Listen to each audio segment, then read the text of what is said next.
What is going on, chat, man? We are back, and today we are reacting to why does the NBA look so different now, man? This was highly anticipated and highly recommended, man. And I'm Gen Z, bro, so I kind of started to see when I started to go on my classic slash old NBA journey how different the NBA changed. And the videos that you guys have been recommending me, I've been learning a lot, actually. So I know the NBA got a lot softer. There's a lot of traveling going on, double dribbling, and there's a lot of uncalled things that used to be called back in the day. So with that being said, let's get straight into the video. I'm excited for what this video has to hold. But if you guys are new to my channel and you like classic slash NBA content, man, old NBA content to be exact, hit the subscribe button, man, join the crew. But with that being said, let's get straight into the video. Yes, sir.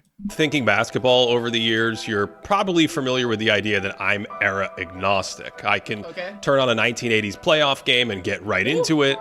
The 90s are nostalgic and brimming with personality. Bro, what I like about the 90s basketball is like they were unapologetic. Like they loved dunking on each other. They loved bragging in each other's face. They loved making it known. I feel like the audience genuinely had fun.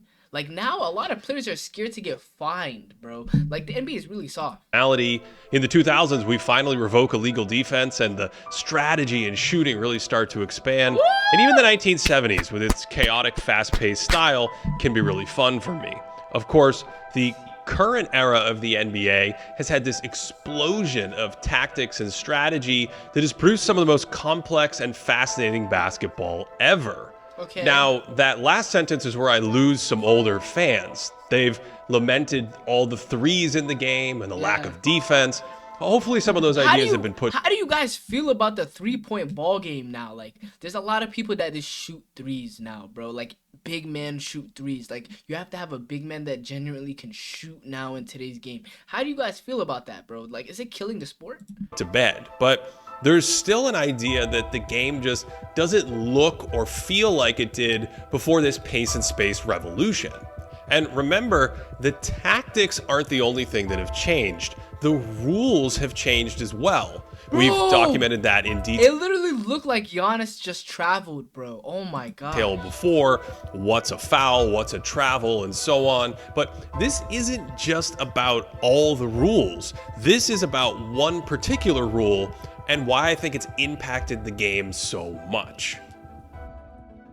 The gather step is the idea that your two-step count starts only when you're done dribbling. This wasn't. He just started. Like, he just took 2 steps though without the ball. That's like a rule?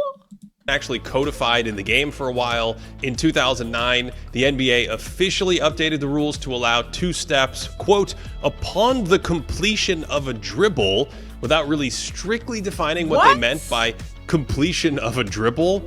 In 2019, the rulebook finally added a definition of the gather itself, which allowed players to take 2 steps after gathering the ball, meaning if they time the gather with a foot already contacting the ground, they could then take 2 more full steps. Bro, so you could take a whole 3 steps now, basically.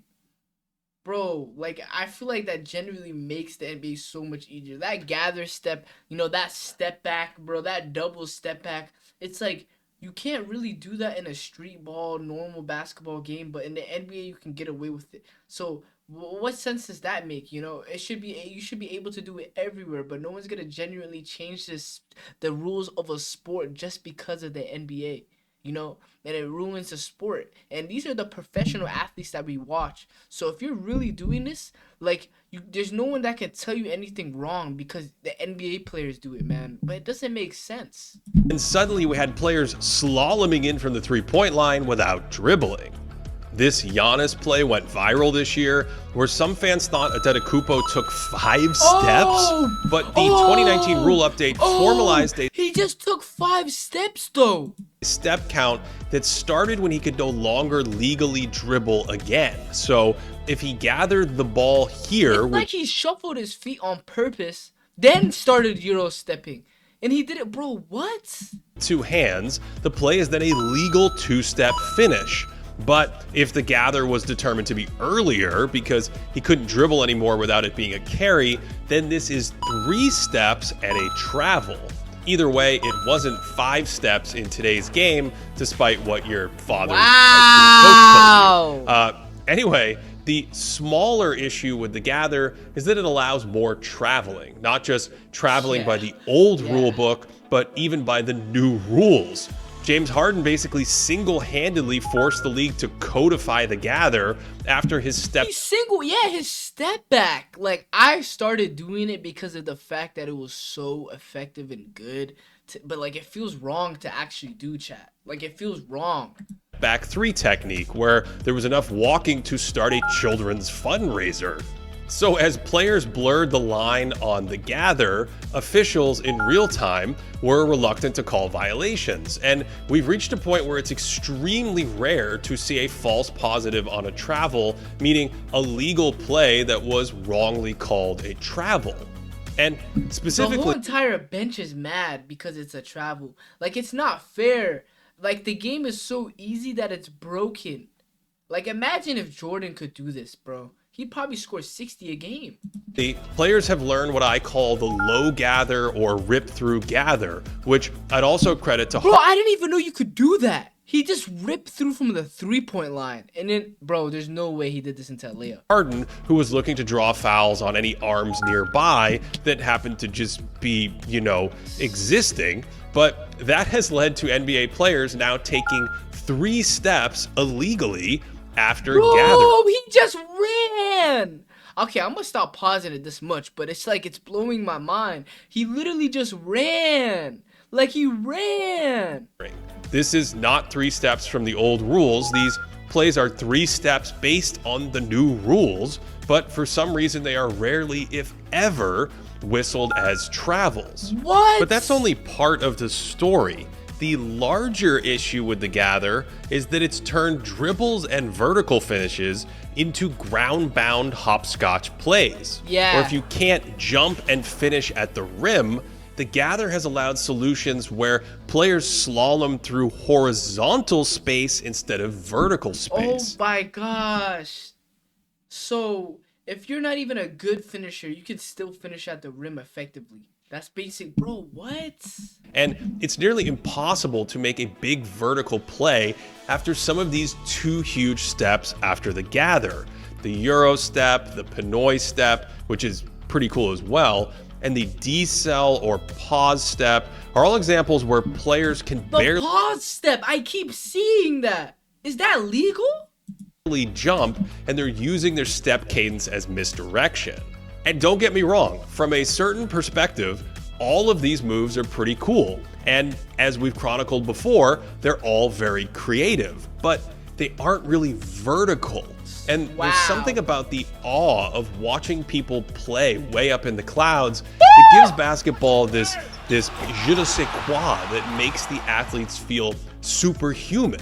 The most popular highlights have historically been the slam dunk or the blocked shot, especially the chase down block with its heightened sense of flying. That was by far one of the craziest blocks I've ever seen. He hit his head on the rim and like he's basically on top of the whole basketball court. Heck, the jump shot itself takes the skill of shooting a round ball into a hanging cylinder and magnifies it because you're leaping while you do it and leaping higher than a very giant human trying to stop you.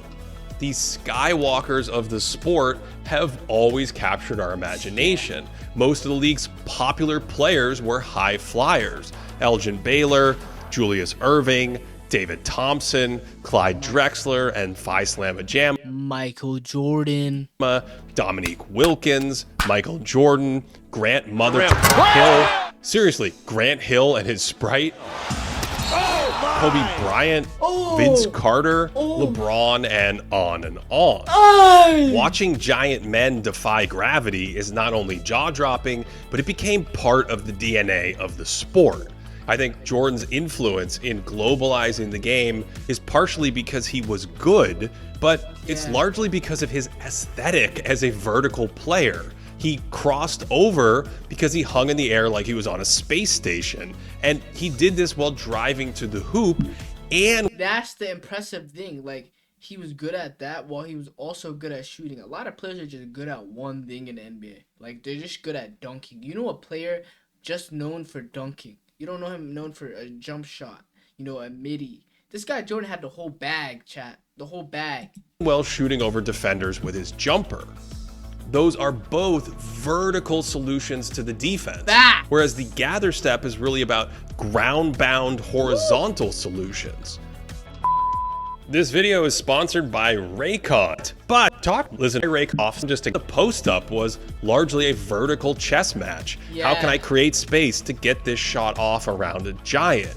Those dream shakes and Kevin McHale. Bro, man, Hakeem is so good at that. I actually, out of all big men that I've reacted to on my channel so far, on my basketball journey, I feel like Hakeem was genuinely my favorite. Just because of the sole fact that, bro, he's so humble and, like, he's just so good at what he does, that dream shake. Bro, when I reacted to him, I was genuinely impressed. If y'all want me to put on Young Fabian to Hakeem Olajuwon, let me know down below. Hooks were all vertical solutions to this chess match. I think this is why Anthony Edwards' game resonates with so many fans today, and why Kevin Durant's game feels timeless. This is not to say horizontal solutions aren't exciting. The crossover dribble, any shifty change of direction while dribbling, great head fakes and spins, these are all tantalizing moves. Heck, the original Euro step took your breath away, but I'd argue that, well, the gather step is a horizontal. He called the original Euro step a travel back then? Chat, that was a travel back in the day? A Euro step? Bro, there's no way. Because I thought the Euro step was one of the first basketball things that came out. Horizontal solution, it's just fundamentally less exciting to watch people run with a basketball than to dribble under duress. So many legendary players blend their horizontal solutions into vertical ones. Kobe Bryant hits you with some dribble move and then puts the big on a poster. That hits a lot differently than someone running with the ball to set up a dunk. That is facts. It's like you almost supercharged it. You're not just doing it off a simple momentum. It's more like you're trying to beat around the bush, then score. So I kind of understand what he means on that. Players cannot gather and execute these crazy step techniques and get enough lift to throw it down. Now, I know aesthetics are subjective. I'm not talking about what you should like. Bro, there's no way that was his free throw form. I would actually be surprised on how he makes that, bro. Simply observing what people have historically liked and why I think these elements of the game have been so popular. Plus, bro, Penny Hardaway's basketball game is so insane, chat. I recently reacted. If you guys want to go check it out, bro, he's an insane, I believe, point guard. Bro, he's nice. These gather moves, especially the three-step gathers, kind of offend our sensibility as fans. I don't know what the platonic ideal of basketball is, but I'm fairly certain it's not running with the ball or doing whatever the heck some of these players are trying. Most importantly, the gather and these long strides have changed the moments of conflict between the offense and defense. The rhythm and heartbeat of a shot is slightly different today than it was 20 years ago. Like, you see how he went up and he was confident? That doesn't happen, bro. We don't have as many of these little fadeaways or Allen Iverson hop-stepping into the paint. Heck, Tyrese Maxey is a blur who doesn't really play out of the gather step, and I think his maniacal wrong-footed finishing package probably resonates with multiple generations of fans in the same way that Kyrie Irving's moves do, and neither of these players is looking to hang their last legal step in the air as long as humanly possible after they stopped dribbling a while ago. The spacing of today's game has really exacerbated these gather-based moves. There's just a ton of room to play one-on-one, driving into the paint. I feel like Giannis does have the best Euro step in the game, though, chat. Like, now, although it kind of looks like he's traveling and he's doing a lot of stuff that, you wouldn't want to see on the basketball court, I genuinely feel like he has the best Euro step in the NBA right now. That wasn't there in the past. The game's greatest finishers in traffic were almost strictly vertical because that was the only option. Facts. All those vintage mid-range jumpers were a vertical solution to all the clogged spacing around the rim. The best scorers typically shot right over the top of the defense. Compare that to James Harden, who was wildly unpopular because of his ref baiting and play style, but I also think he was an easy target because Oh! he wasn't a Did he just punch him in the nuts? Pause. vertical or aerial player. Instead of finishing over and around traffic, he often avoided traffic, a stark contrast to the generation before, Yeah. where wings like Paul Pierce and Tracy McGrady launched themselves into traffic at the basket. Case in point, Harden caused the codification of the gather by moving away from the hoop, not toward it. The step back. I feel like Harden changed the game with foul baiting and all that, avoiding your defender. Like, he's kind of nice at it. I'm not gonna lie. Like, I have to give him some props, bro. He has a role that he played in NBA history. Itself, which was pioneered in the 80s, kind of removes that vertical out-jumping component to the shot. This also might be why the high five officiating addendum this year seems to be universally disliked. Why would we not want players to challenge shots at the apex of the release? So I kind of think the complaint about too many threes is just a way to describe so many of these stylistic changes that make the game feel different. And I do think the lack of vertical solutions is a massive part of that feeling. Facts. I suspect that if we had back to the basket moves from behind the 3-point line or more face-up jab step threes, that disgruntled fans would complain less about all the threes. The NBA probably isn't going to put the Gather Genie back in the bottle entirely, but I do think they could A, start calling these low gather moves that are almost always travels, and B, they could add language around the speed of a step or pausing steps or make other adjustments to rein it in. Maybe, jumping from one leg to the other is antithetical to a sport where you're supposed to mostly move by dribbling. I don't know. Maybe I'm an old man yelling at clouds, and all these Euro steps and scoop shots will spike basketball's popularity. Who's laughing now? All I'm saying is that I would say that with popularity-wise, I feel like it could make it more popular because people are going to be like, bro, this is kind of cool. Like, it's something different. So I could see a lot of more changes to the NBA realistically, even though I wouldn't want to see it, but it's gonna happen. You can't really say something against it, but yeah, the NBA has changed a lot, man. Like, what you're really used to is not what you're used to. Many drives into all this space would look and feel a lot different if players weren't allowed to gather, to say nothing of smashing into defenders with their shoulder. I still haven't heard an explanation for that one. Either way, I think the Gather has given us some wildly creative Euro steps, but that creativity has come at some cost, and I think that cost has broadened the stylistic divide between the past and the present. The three-point shot and other subtle changes in the rules have made a massive difference over the years, but the recent shift in how players handle penetration and one-on-one situations, especially as they finish near the basket, has had a massive impact on the vertical component of basketball. To support this channel, Patreon. Chat, we gotta talk about this. I'm gonna be completely honest on my thoughts and what I really think about this rule change. I feel like it's kind of changing the whole NBA and this whole aspect of being really difficult to play and way easier. Like, I feel like it's harder to play in a pickup game with basketball actual rules than the NBA right now. Because you're telling me you could take steps from the 3-point line, a gather step from the 3-point line, then you transport into the paint. And then after you're in the paint, you're doing some type of move, a pump fake, or something to score the ball. Or you're getting in a foul. Like, absolutely insane to me. I feel like back then you actually had to be creative while you're in the air. You had a lot of critical thinking. But now it's like, hey, we got you, man. But I feel like it did lower a lot of injuries, but players are still getting injured all the time, man. So I don't know, bro. I don't know what to say about this change, chat. Let me know down below what you guys think, man. And, this is the end of the video. So, make sure to like, comment, subscribe, man. And I'll catch y'all next time. Yes, sir.